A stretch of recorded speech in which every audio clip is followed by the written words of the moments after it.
Welcome everyone. हमारा आज का टॉपिक है समोत्पाद वक्र, आइसोक्वेंट कर्व्स। ये क्या होते हैं?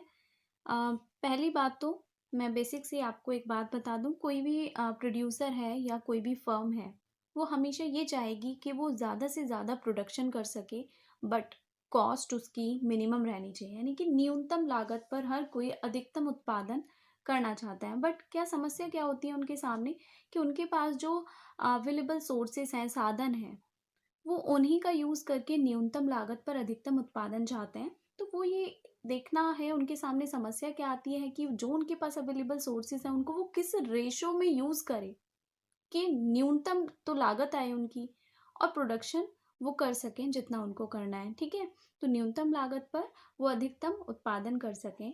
तो समोत्पाद वक्र, जैसा कि इसके नाम से पता चल रहा है, सम यानी कि समान, उत्पाद यानी कि प्रोडक्शन, यानी इक्वल क्वांटिटी। आपको मान लीजिए 100 यूनिट प्रोड्यूस करनी है, तो ऐसे आपके पास जो अवेलेबल सोर्सेज हैं उनके किस रेशो में आप यूज़ करो कि वो 100 यूनिट आप गेन कर सको मिनिमम कॉस्ट के साथ में। ठीक है, इंग्लिश में भी आइसो का मतलब होता है आपका इक्वल, एंड क्वेंट्स का मतलब होता है क्वांटिटी। तो ये इक्वल क्वांटिटी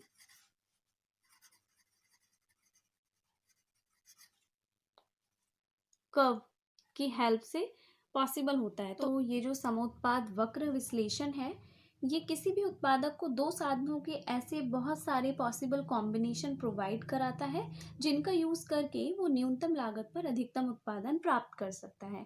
ठीक है, अब यहाँ पे देखिए, समोत्पाद वक्र विश्लेषण को विकसित करके उत्पादन में उसका यूज़ करने का जो श्रेय है वो प्रोफेसर हिग्स, बोल्डिंग, कार्लसन और स्टीनर जैसे अर्थशास्त्रियों को जाता है।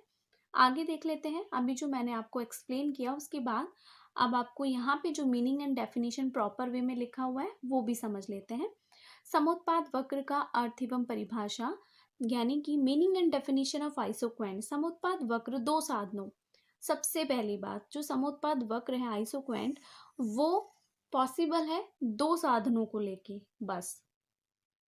तो यहाँ पे एक साधन को अगर हम श्रम मान लेते हैं, दूसरे को पूंजी मान लेते हैं, तो लेबर एंड कैपिटल को लेके जितनी भी पॉसिबल आपके कॉम्बिनेशंस बनेंगे वो आपके आइसोक्वेंट कर्व होंगे। ठीक है, तो ये उन सभी विभिन्न संयोगों को प्रदर्शित करता है जिनसे समान मात्रा और इक्वल क्वांटिटी में बहुत सारी जो पॉसिबल कॉम्बिनेशन है उनको ये बताता है, उसमें उत्पादन प्राप्त होता है। इसलिए एक उत्पादक इन संयोगों में चुनाव के प्रति तटस्थ हो जाता है। दैट मीन्स यहाँ पे जो तटस्थ शब्द आया है इसका मतलब है निष्पक्ष हो जाता है।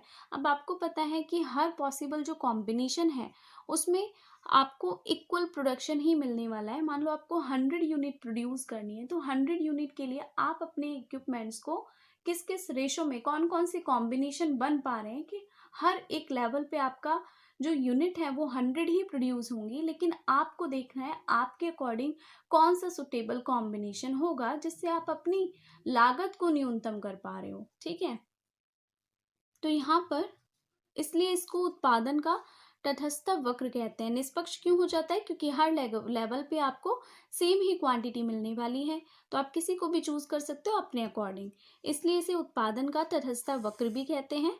तो आप ध्यान रखिएगा, इसी का दूसरा नाम है ये। अगर आपको ये बोला गया है दैट मीन्स आइसोक्वेंट कर्व्स के बारे में ही आपसे पूछा जा रहा है। अब इसकी प्रॉपर डेफिनेशन भी देख लेते हैं।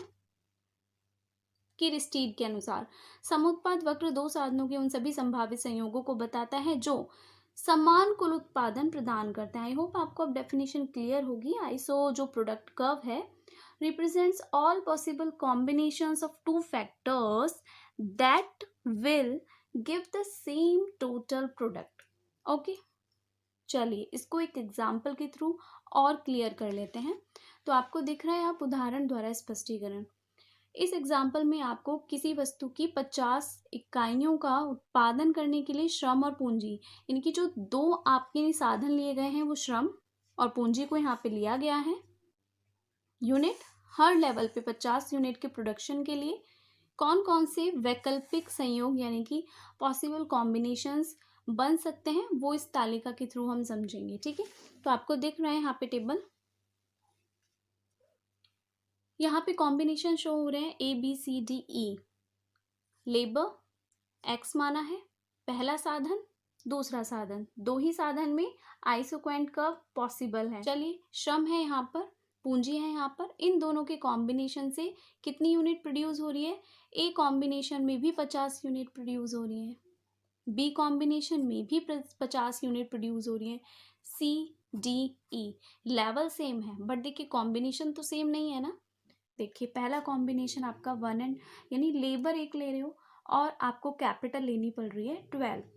अगर आप लेबर बढ़ा देते हो लेबर का 1 से, ठीक है, तो आप देखिए लेबर में एक अगर आप साधन में वृद्धि करते हो तो दूसरे में कमी करनी होगी, अदरवाइज आपका जो प्रोडक्शन का लेवल है वो सेम नहीं रहेगा, आपकी यूनिट बढ़ के आएंगी। अगर आप सेम रहने देते हो, एक बढ़ा रहे हो दूसरा नहीं बढ़ा रहे हो, तो आपकी जो यूनिट प्रोड्यूस होंगे वो ज़्यादा होंगे, बट हम यहाँ पे इक्वल लेवल की बात कर रहे हैं, तो दूसरा आपको कम करना पड़ेगा। तो यहाँ पे देखिए आपने लेबर बढ़ाया 1 से, तो कैपिटल में कमी कितना करना पड़ा? 4।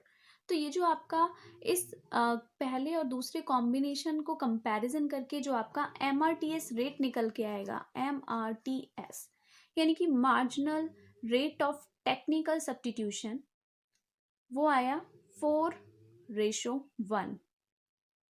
लेबर को बढ़ाया आपने 1 से, तो आपको इसमें कितना चेंज करना पड़ा भाई? 4 से, इसमें कमी करनी पड़ी और इसमें आप वृद्धि कर रहे हो।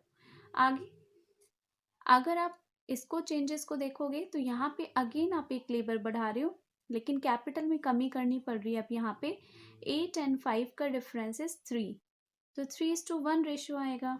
अगेन यहाँ पे एक लेबर फिर बढ़ा रहे हो आप, अब यहाँ पे कैपिटल का आपको कम करना पड़ रहा है, 2:1 आया यहाँ पे। अगेन एक लेबर बढ़ाने से कैपिटल का कमी हो रखा है 1 का, तो यहाँ पे आपका MRTS रेट आ रहा है 1:1। ओके, चलिए अब हम इसको ग्राफ पे भी देख लेते हैं।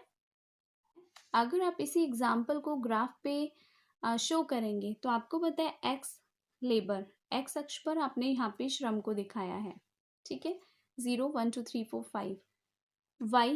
वाई एक्स पे आपने कैपिटल को दिखाया है 12 तक, 0 2 4 6 8 10 एंड 12।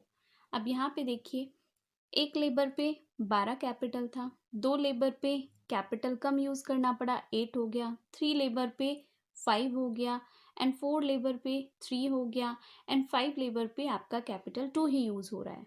अब यहाँ पे जब इन सारे पॉइंट्स को आप मिलाओगे, ये पॉइंट ये और यहाँ पे, तो ये जो आपका कर्व है यही है आपका IQ कर्व, आइसोक्वेंट कर्व, और ये बेसिकली इसी शेप में होता है। रफली आप इसको, अभी हमने इसको डायग्राम के थ्रू बनाया है, हमारे पास अवेलेबल डेटा है यहाँ पे, उसी को यूज़ करते हो। रफली अगर आप आइसोक्वेंट कर्व शो करते हो उसका शेप इसी तरह से जाता है आपका,